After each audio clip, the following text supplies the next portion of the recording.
guys, welcome back to my channel. Today I'm drawing a nice loose Zentangle. No specific pattern in mind really. I'm just drawing loops and repeating lines and say like that, and just kind of drawing from one corner to the opposite corner, if that makes sense. And today I'm drawing with a Faber-Castell Pitt Artist pen, and it's a size, what was it? A medium. Yeah, for this one, because the paper's kind of big. And later on, I end up using the Faber-Castell Pitt Artist in a size small too to add more detail. And the background is made with Distress Inks, Tim Holtz's Distress Inks.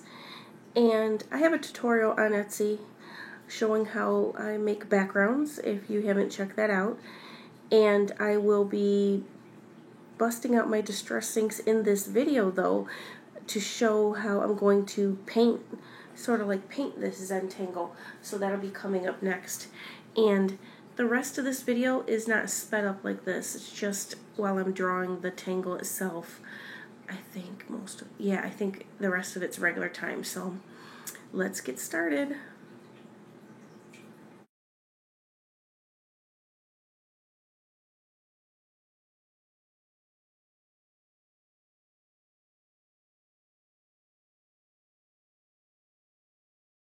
Okay, now that I drew out the Zentangle, I'm going to use some of my distress markers, and I have my Distress Inks, some pretty colors that I thought might go with this.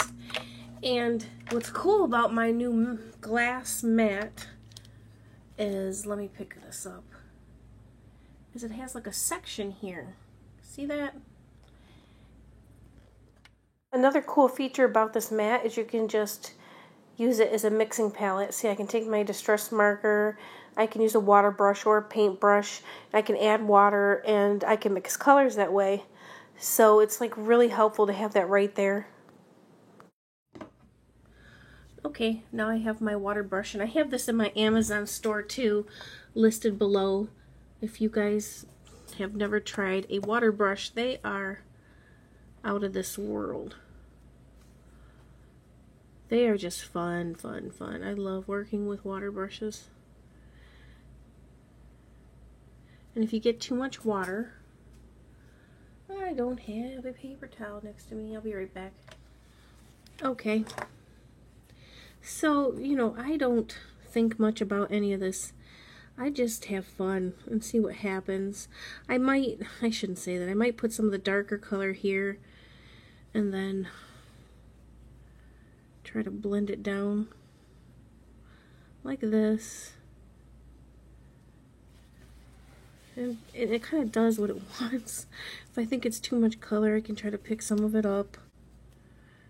I'm letting the art just flow as we go here.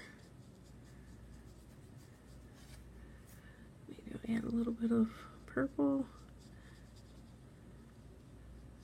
And once this first layer dries, I may darken it up in the edges or corners like that. Just leave kind of a multicolored. It's just fun to just relax and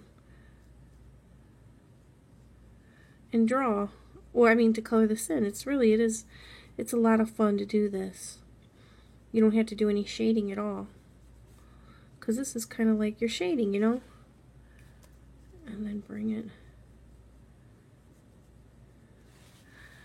And then I try to take some of that color off. This paper's been saturated with color and water, so it's kind of like watercolor now. It's gonna do its own thing. This sucker is gonna do what it wants to do today because I have put so much stress on this paper that, you know, luckily I use quality paper, so it's not like bulking up and all that. So see, I just color with it a lot of times, and when this dries I might add some brown around here, but you know, whatever I see fit.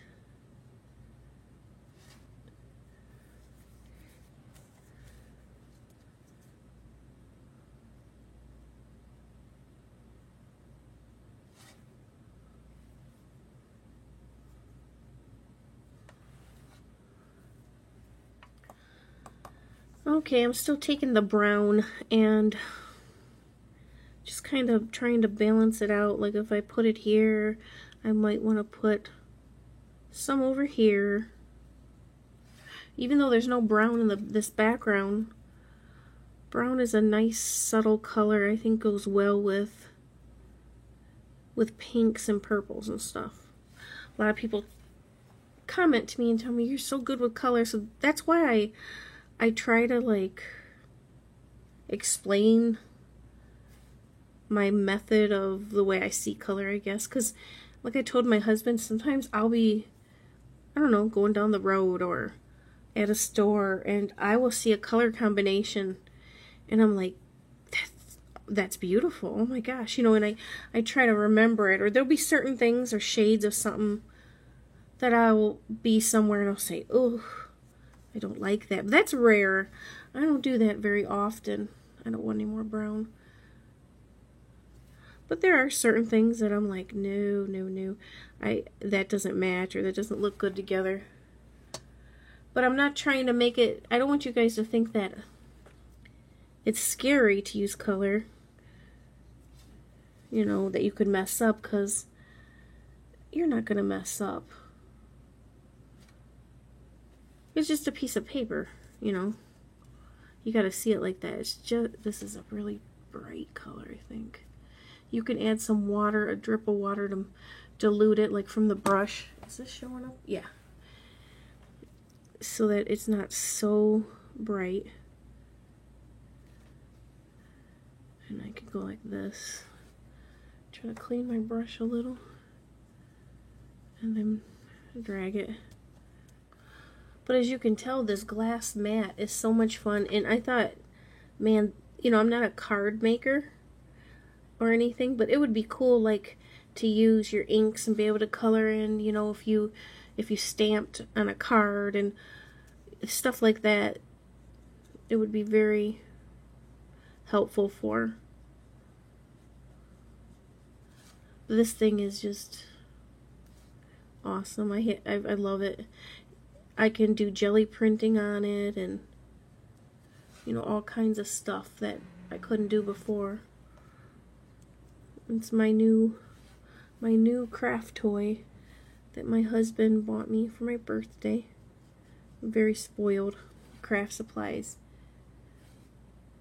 And I wasn't going to get it just because I was like, well, but I needed like a designated workspace. I tend to, everything creeps in when I'm working, and when I use this mat, it's good to draw on too. I was like, well, should I get it? I already have a desk, but for one thing, it protects your desk, but it also, what was I saying? It also, I'm getting distracted because my son, can you hear that?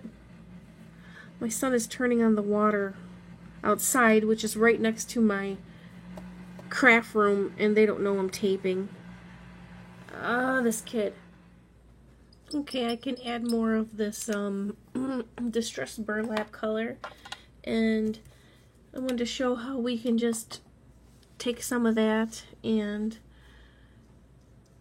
kind of use it as a shadow, as, you know, if we were going to shade this Zentangle, which I may end up shading it, I'm not sure yet, and just use that color. I thought that would look nice in between these little spaces here.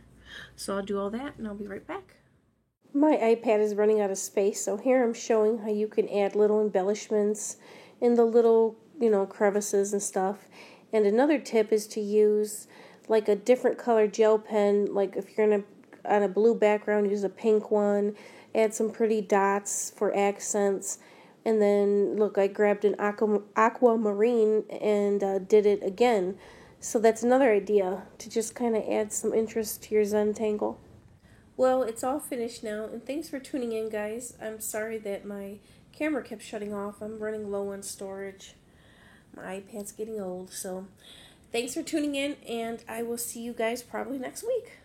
Talk to you later. Bye.